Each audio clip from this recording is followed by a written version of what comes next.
ډېر د زړه نه تاسو ته دا ویل چې واقعي ده ستاسو د خپل د شرپو کور سره واقعي د تاسو ډېره مینه ده چې په دومره لنډ تنګ وخت کې او په داسې وخت کې چې اقتدار د چا دی نه موږ سره ناظم شته نه کونسلر شته نه بي اے شته نه ایم این اے شته تر ورځ تر ورځه دا خلکه راځي په قومي وطن پارټۍ کې شمولیت کوي ستاسو وروڼو غوندې له دې نه معلومه شوه چې ملي رهبر آفتاب احمد خان شرپو سکندر خان شرپو هغوی دې علاقې له دې سلې له دې صوبې له چې څومره ترقي ورکړې ده نو که دا خلک نن ناست دي چې دا موجوده کوم چې ګورنمنټ دی دا کوم سلیکټډ ګورنمنټ دی که دوی نن کارونه کول زما په خیال موږ به مخې ته نن یو قسم نه ولاړ ملګرو مشران ناست دي خبرې به هغوی کوي خو زه تاسو ته د سیاج نه صرف یو خبره کوم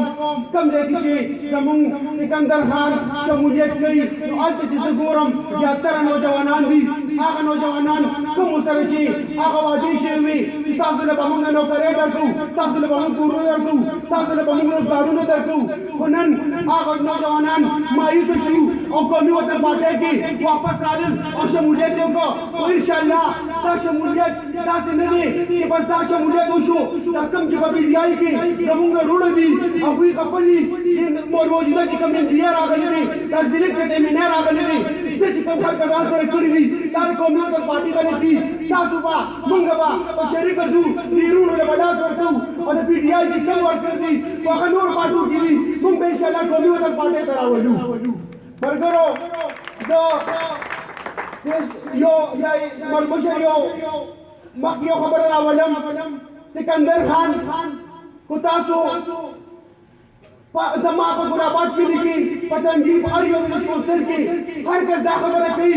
یاره زموږ عسکري ده زه خبر نه یم سکندر خان راغلی و زموږ مړي زموږ جنګي هغوی ښه مالیه راباندې کړي دي کوي یې او کوي به دا کوم چې کوم ګورنمنټ دی د دې نه مشران آیا موږ دوی نه نږدې تېر شو دا موږ که تېر شو نو ولې موږ خپل مشر نه پېژنو چې زموږ په دې علاقه کې خو هغوی ټرانسفارمر وګورئ کوستنې وګورئ خو لارې کوڅې وګورئ خو کالجونه وګورئ خو بجلي وګورئ خو سویګیز وګورئ خو هر قسمه خو ټکنیکل کالج وګورئ خو ګریډ سټیشن وګورئ هغه زما ملي رهبر آفتاب احمد خان شرپو کړی دی سکندر خان شرپو کړی دی دا کوم خلک چې نن ناست دي دوی دا درې څلورم کال روان دی زما په خیال باندې په دې کلي کې به د هینډپمپ چې د هلته دا اوسه شوې ده زه د خپلو مشرانو طرف نه سره وایم چې دا دوی دا درې څلور کاله دا کوم وګرځېدل او دا کوم ګورنمنټ دی دوی چې لګیا دي چې موږ لوکل مو آګل خو لس کاله دوی تېر کړلو او زموږ دا مشر اصل ناست دي نو بیا ماته ته لګي دا د شورا یونین کونسل دا پښتانه به وایي چې آفتاب خان نجات کار چا نه دی دا پریکار باندې پاتې دي ملګرو نه الیکشن شته نه الیکشن کمپین دی خو یقین سره وکړئ چې کله هم زه موږ سره دلته یو دې وخت یو دوه شمولیت دي سکندر خان هغې لپاره ټایم ږدي چې نن شوډاک له ټیم ورکړم نن تنګي له ټیم ورکړم نن چاپدي له ټیم ورکړم خو کوم ځای له ټیم ورکړم موږ سره د شمولیتو لپاره دومره خلک دي